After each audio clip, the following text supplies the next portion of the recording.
आज हम कक्षा 12 के लिए जो पोएम दी हुई है उसमें से पहली पोएम है द नोबल नेचर। इसको पढ़ेंगे हम लोग। देखिए, जैसा कि आपको पता ही होगा कि हमारे जो इंग्लिश सिलेबस है उसमें जो पोएट्री पोर्शन है वो दिया हुआ है 10 मार्क्स का। ठीक है, इस 10 मार्क्स में से हमारे एक्सट्रैक्ट आता है 2, जिसमें से 2 प्रश्न आते हैं, टोटल हुए 4। इसके अलावा हमारे क्वेश्चन आंसर आते हैं 3 2 नंबर के = 6। तो आज हम इन पे चर्चा करेंगे। ठीक है, तो पहली पोएम लेकर आया हूँ मैं। तो आपके लिए पहली पोएम को हम देखते हैं। नोबल नेचर बहुत छोटी सी पोएम है, द नोबल नेचर। ठीक है, यानी आदर्श प्रकृति, यानी आदर्श व्यवहार आपका। It is not growing like a tree, मतलब एक पेड़ की तरह बड़ा हो जाना। इन बल्क, विशालता में, मतलब बहुत बड़ा हो जाना। मेक मैन परफेक्ट, यह मनुष्य को परफेक्ट या नहीं बनाता, मतलब मनुष्य पेड़ की तरह आकार में बड़ा हो जाना किसी व्यक्ति को बेटर या अच्छा व्यक्ति नहीं बनाता, बेहतर नहीं बनाता। और स्टैंडिंग लॉन्ग एन ओक, एक ओक के पेड़ की तरह। ओक यानी इसको हिंदी में बलूत का पेड़ कहते हैं। काफ़ी लंबा पेड़ होता है, काफ़ी बहुत बड़ा पेड़ होता है, 300 ईयर्स।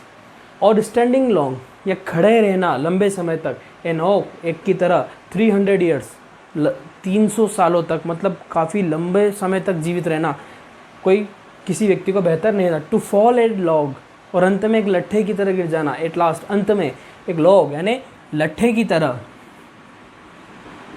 अंत में ड्राई यानी सूख जाना।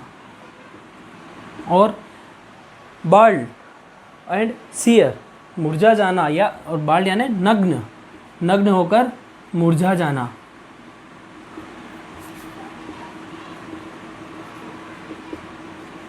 ठीक है, मतलब इन 4 लाइन को फिर से समझते हैं हम कि मतलब पेड़ की तरह आकार में बड़ा हो जाना, और एक मनुष्य को बेहतर नहीं बनाता। और स्टैंडिंग, काफ़ी लंबे समय तक खड़े रहना, 300 ईयर्स, 300 साल तक खड़े रहना। टू फॉल एट लॉन्ग, और अंत में सिर्फ गिर जाना, सूखा हो पड़ जाना, लट्ठे की तरह सूखा होकर, नग्न होकर के, मुरझा करके गिर जाना, मतलब किसी भी काम नहीं आना, लंबा जीवन जिया और किसी के काम नहीं आए, ये कहना चाह रहे हैं इन 4 लाइनों में।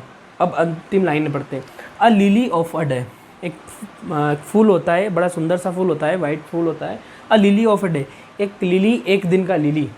इज़ फेयरर इन मई, मई में भी कैसा होता है, फेयरर मतलब सुंदर दिखाई देता है, सफ़ेद दिखाई देता है। ऑल द, यद्यपि, इट फॉल, यह गिर जाता है, एंड डाई दैट नाइट, और उसी रात मर जाता है।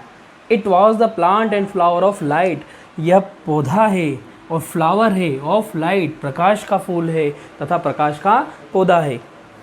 इन स्मॉल प्रपोर्शन, छोटे अनुपात में, वी जस्ट ब्यूटीज सी, हम सिर्फ सुंदरताओं को ही देखते हैं। एंड इन शॉर्ट मेजर्स, और छोटे नाप में, लाइफ में परफेक्ट भी, मतलब छोटी अवधि या छोटे नाइफ में, लाइफ में परफेक्ट भी, जीवन परफेक्ट हो सकता है। देखिए, इसको समझते हैं। फिर तुलना की गई है, एक पेड़ की तुलना की गई जो 300 सालों तक जीता है, और एक फूल की तुलना की गई जो मात्र 1 दिन के लिए जीता है, और वो भी मई की भरी गर्मी में, मतलब जिस समय चारों ओर कहीं हरियाली दिखाई नहीं देती, वो दिखाई देता है, बड़ा सुंदर सा फूल। तो ये तुलना की गई है कि लंबा जीवन कोई मतलब नहीं, लेकिन मतलब छोटा हो लेकिन वो किसी काम का जीवन हो। तो लिली का पौधा जो सिर्फ 1 दिन जीता है, और उस दिन it fall and die that night, मतलब जिस दिन यह होता है उसी दिन इसकी मृत्यु हो जाती है। ठीक है, 1 दिन का पौधा है। इट वॉज द प्लांट, इसकी तुलना की गई है कि ये पेड़ क्या है, प्लांट पेड़ है, सॉरी पौधा है, और फ्लावर ऑफ लाइट, काहे का, प्रकाश का पौधा है, इसकी तुलना की गई है। देखिए, अगर हम तुलना देखें तो इसकी तुलना तो की गई है, प्रकाश से तुलना की गई है, और ये सिर्फ और सिर्फ ठूंठ कहेंगे हम इसको हमारी भाषा में, लट्ठा, सिर्फ खड़ा रहा, किसी काम के नहीं आया। अब ये बताया गया है इनकी तुलना करके लास्ट में, इन स्मॉल प्रोपोर्शन, यानी छोटे अनुपात में, वी जस्ट ब्यूटी सी, सिर्फ हम सुंदरताएं ही देखते हैं। एंड इन शॉर्ट मेजर्स, और छोटे नाप में, छोटी अवधि में, लाइफ में परफेक्ट भी जीवन कैसा हो सकता है, परफेक्ट हो सकता है, बहुत अच्छा हो सकता है। जैसे स्वामी विवेकानंद का, वो मात्र 30 से 35 वर्ष के लिए जिए थे, लेकिन उनका जीवन बहुत बड़ा है जिन्हें हम अभी भी याद करते हैं। उसी तरह से जीवन होना चाहिए। खूब लंबे साल तक जिए पर किसी के काम नहीं आए, कोई जीवन की उपलब्धि नहीं, तो हमारा जीना किसी काम का नहीं है। इस तरह से हमारी पोएम थी।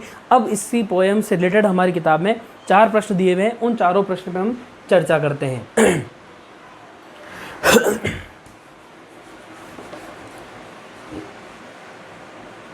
अगर आपको थोड़ा सा दिखाई नहीं दे रहा होगा तो इसके मैं PDF की लिंक भी साथ में डालूँगा, तो आप वहाँ से इसको देख लीजिएगा थोड़ा सा।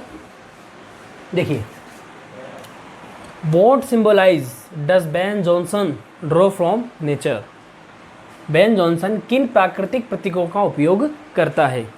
बेन जॉनसन हमारी इस कविता के कवि का नाम है। ये किन प्रतीकों का प्रयोग करते हैं, पढ़ा हमने, जैसे किसका, एक तो लिली का करते हैं और एक ओक का करते हैं। देखते हैं। बेन जॉनसन ड्रॉज, देखिए does present simple tense, verb में हमने ACS लगाया, ड्रॉज एन ओक ट्री, एक ओक ट्री को का प्रयोग करते हैं, और a lily of a day, और एक लिली का प्रयोग करते हैं, एक दिन के लिली का, फ्रॉम नेचर, नेचर के। सॉरी मैंने ये लिखा है लेकिन इसका मैंने ट्रांसलेट करना भूल गया था। विच लीव्स फॉर 300 ईयर, आप इसमें ऐड कर लीजिएगा, an oak tree which live, an oak tree which lives for 300 year,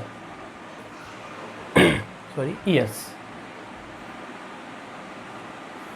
ठीक है, मतलब बेन जॉनसन ने ड्रॉ किया है, यहाँ पे प्रतीक के रूप में प्रयोग किया है। एक ओक के पेड़ का जो 300 साल तक जीता है, और एक लिली के पौधे का जो मात्र एक दिन जीता है, मतलब फ्रॉम नेचर, प्रकृति से। ठीक है, ये हुआ हमारा पहला प्रश्न। ये हमारी टेक्स्ट बुक में 4 प्रश्न दिए, उनमें से चारों प्रश्न को लिया है और उसका मैंने आपको उत्तर देने का सरल शब्दों में प्रयास किया है। अगला, mention the qualities of an oak tree. एक बलूत के पेड़ यानी ओक के ट्री की विशेषताओं का वर्णन चाहिए कि ओक की विशेषताएं क्या है, हमने पढ़ी है अभी कविता में। Qualities of an oak tree, quality बलूत के पेड़ की विशेषता, थोड़ा सा गलत है, विशेषताएं।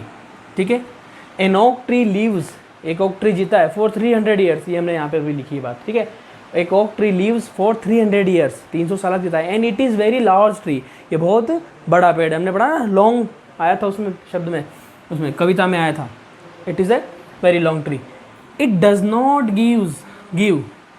नॉट गिव एनी फ्लावर और फ्रूट, ना तो ये कोई फूल देता है ना ही कोई ये फल देता है, मतलब हमारे किसी काम का पेड़ नहीं है। ठीक है, ये हो गई विशेषताएं, 3 विशेषताएं हुई।